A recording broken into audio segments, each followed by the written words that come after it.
नमस्कार दोस्तों, स्वागत है आपका द ग्राउंड रिपोर्ट में। मैं हूं समीर आत्मज मिश्र। मध्य पूर्व यानी पश्चिम एशिया की राजनीति बहुत ही दिलचस्प मोड़ की ओर जाती दिखाई पड़ रही है। आपको याद होगा कि पिछले दिनों अमेरिका के राष्ट्रपति डोनाल्ड ट्रंप ने एक बार फिर ईरान की पूरी लीडरशिप को खत्म करने की इच्छा जताई थी और एक तरीके से धमकी भी दी थी, लेकिन उन्होंने कहा कि पर मैं ऐसा करूंगा नहीं। जब वहां सैयद आयतुल्लाह अली खामेनेई के जनाजे में लाखों की करोड़ों की भीड़ इकट्ठा हुई थी।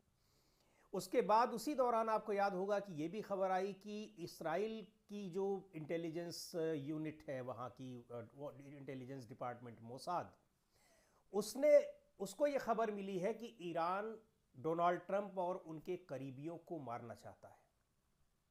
उसके बाद ही डोनाल्ड ट्रंप ने किस तरीके से ईरान के खिलाफ बयानबाजी भी तेज की, हमले भी शुरू कर दिए, युद्ध विराम समझौता भी तोड़ दिया, जो डील हुई थी उसको भी तोड़ दिया।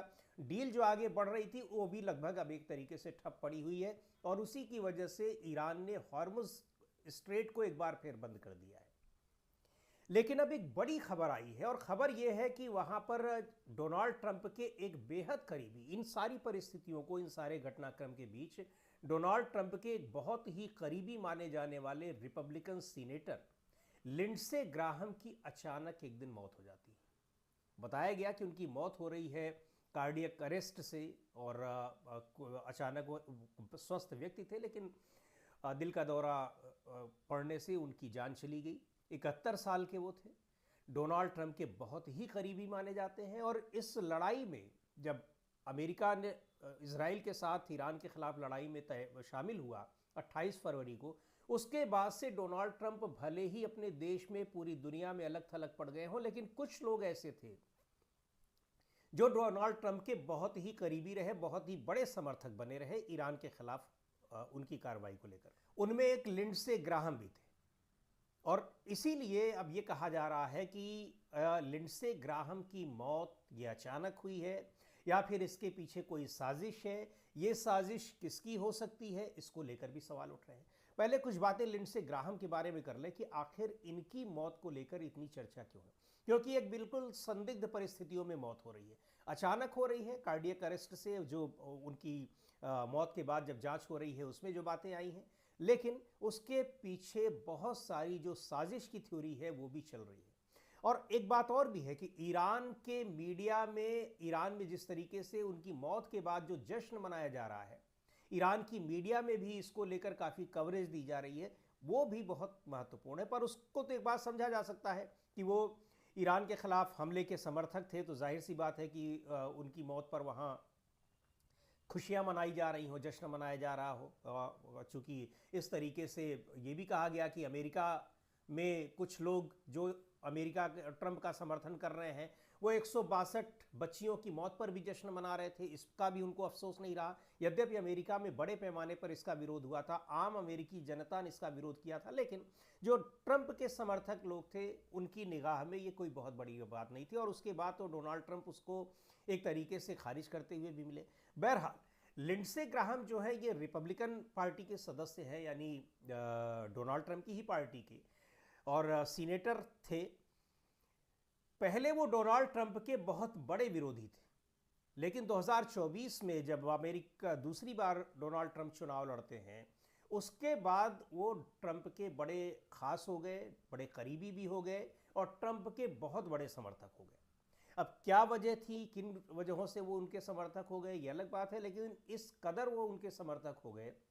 जबकि पहले विस्तारवादी नीति को लेकर बड़े वो आलोचक रहे हैं, लेकिन अब वो इस कदर समर्थक हो चुके थे कि ईरान के खिलाफ जिस लड़ाई को लेकर अमेरिका में पूरी जनता ट्रंप के खिलाफ दिखाई पड़ रही थी, उस मामले में भी वो ट्रंप के समर्थक थे, ट्रंप का वो समर्थन कर रहे थे। लिंडसे ग्राहम 2002 में सीनेट के लिए चुने गए थे और साउथ कैरोलिना से वो सीनेटर थे और विदेश नीति के मामलों में उन्हें अमेरिका की सबसे प्रभावशाली आवाज़ों में गिना जाता है। वो अक्सर विदेशों में अमेरिकी सैन्य दखल का समर्थन करते थे और उसी वजह से उन्होंने ईरान का भी समर्थन किया। और डोनाल्ड ट्रंप ने ग्राहम को सच्चा अमेरिकी देशभक्त बताया। उन्होंने कहा कि उनकी कमी बहुत महसूस की जाएगी, चूंकि अब डोनाल्ड ट्रंप के वो खास थे। डोनाल्ड ट्रंप, अमेरिका में भी इस समय हालात यही हैं कि जो ट्रंप का समर्थक है, ट्रंप के हर एक फैसले का समर्थन कर रहा है, वो अमेरिका का समर्थक है, वो देशभक्त है, और बाकी दूसरे लोग वो देश विरोधी है। डोनाल्ड ट्रंप तो अपनी विरोधी पार्टी को, डेमोक्रेटिक पार्टी, उस पार्टी के लोगों को टेररिस्ट और आतंकवादी तक बता चुके हैं। तो ये वहाँ का है। तो लिंडसे ग्राहम की मौत डोनाल्ड ट्रंप के लिए एक बड़ा झटका है, क्योंकि उन्होंने अपना एक बड़ा समर्थक खो दिया है।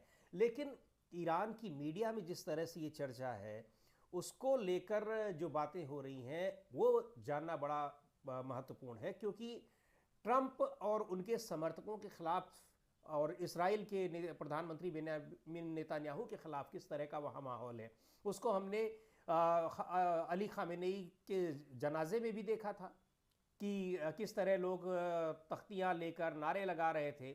वही चीज़ अब रिफ्लेक्ट हो रही है लिंडसे ग्राहम की मौत के बाद वहाँ के लोगों में और वहाँ की मीडिया में।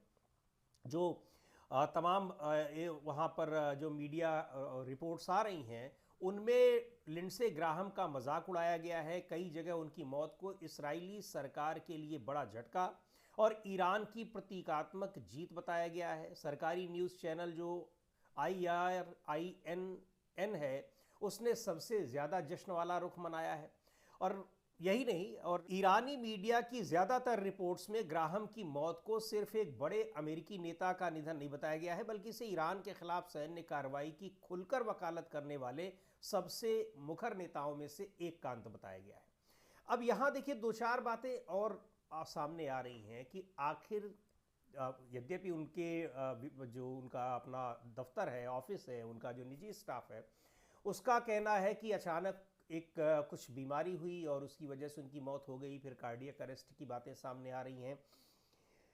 यहाँ कुछ चीज़ें बड़ी महत्वपूर्ण हैं कि आखिर इस मौत के पीछे क्या कोई और वजह तो नहीं। मोसाद ने जिस तरीके से डोनाल्ड ट्रंप को चेतावनी दी, उस चेतावनी के बाद कि आपकी जान ली जा सकती है, आपको मरवाया जा सकता है, ईरान इस तरह की साजिश कर रहा है।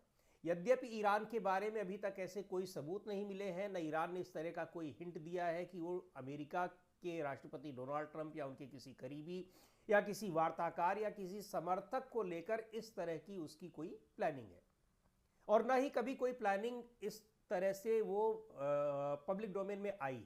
अगर कुछ होता तो कहीं न कहीं किसी रिपोर्ट में आ जाती। ईरान की ओर से इसके अलावा केवल अमेरिका ही नहीं, किसी और भी दुश्मन के खिलाफ ऐसी कोई कार्रवाई करने के सबूत कभी नहीं मिले हैं।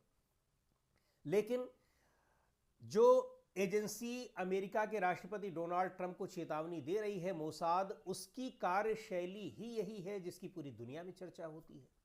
अब हम ये नहीं कह रहे हैं कि ये नहीं कह सकते कि ये इसके पीछे मोसाद है या क्या है, लेकिन अगर हम तमाम जो तथ्य हैं उन तथ्यों को एक सूत्र में पिरोने की कोशिश करें, तो बहुत सारी चीज़ें ऐसी दिखाई पड़ती हैं कि लिंडसे ग्राहम की मौत एक स्वाभाविक मौत नहीं है, कहीं ना कहीं उसमें साजिश की आशंका दिखाई पड़ रही है। मोसाद चेतावनी देता है, चेतावनी के बाद अमेरिका एक बार फिर ईरान पर हमला शुरू कर देता है। और आपको पता है कि 40 दिन की लड़ाई के बाद अमेरिका पूरी तरीके से जब पस्त हो गया, डोनाल्ड ट्रंप जगह जगह अपने घर में ही, अपने देश में ही आलोचना के शिकार होने लगे, तो उन्होंने युद्ध विराम की कोशिश की। युद्ध विराम में आखिरकार वो सफल भी हुए, फिर वो डील भी करने लगे।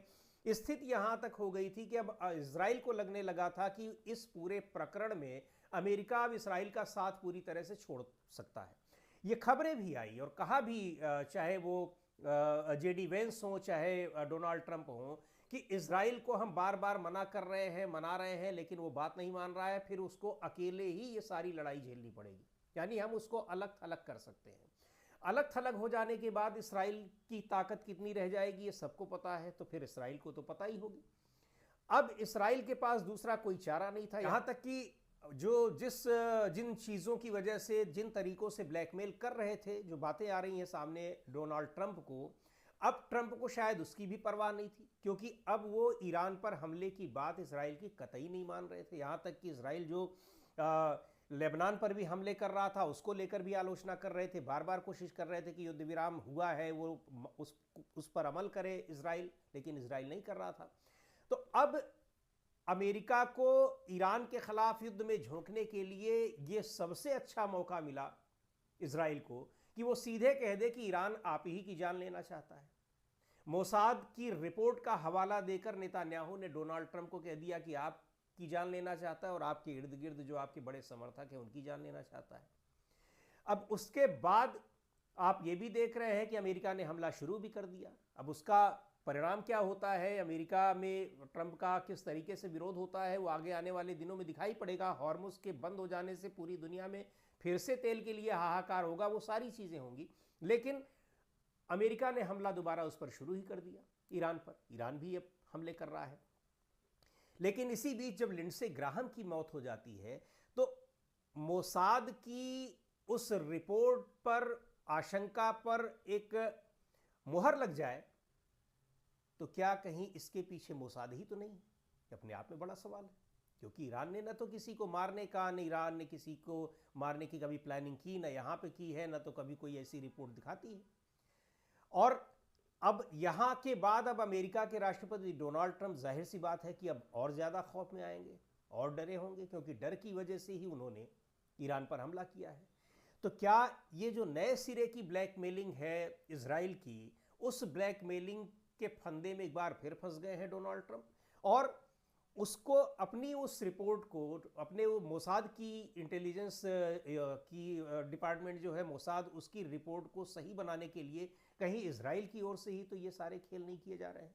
ये बहुत सारे सवाल हैं। निश्चित तौर पर इनसे भी कभी पर्दा हटेगा, लेकिन अभी बहुत सारी आशंकाएं जताई जा रही हैं और कहा यह जा रहा है, और अमेरिकी मीडिया में भी इस बात की चर्चा है कि लिंडसे ग्राहम की मौत स्वाभाविक मौत है या फिर ये किसी साजिश का शिकार हुए हैं। आगे क्या होता है उस पर रहेगी नज़र। बने रहिए हमारे साथ। और आज के वीडियो में इतना ही। अगले वीडियो में फिर मिलेंगे एक नए विषय के साथ, एक नए मुद्दे के साथ। द ग्राउंड रिपोर्ट के यूट्यूब चैनल को आपने अब तक सब्सक्राइब न किया हो तो ज़रूर कर लें। हमारे वीडियोस को लाइक करें, शेयर करें और अपने सुझाव भी हमें ज़रूर भेजें।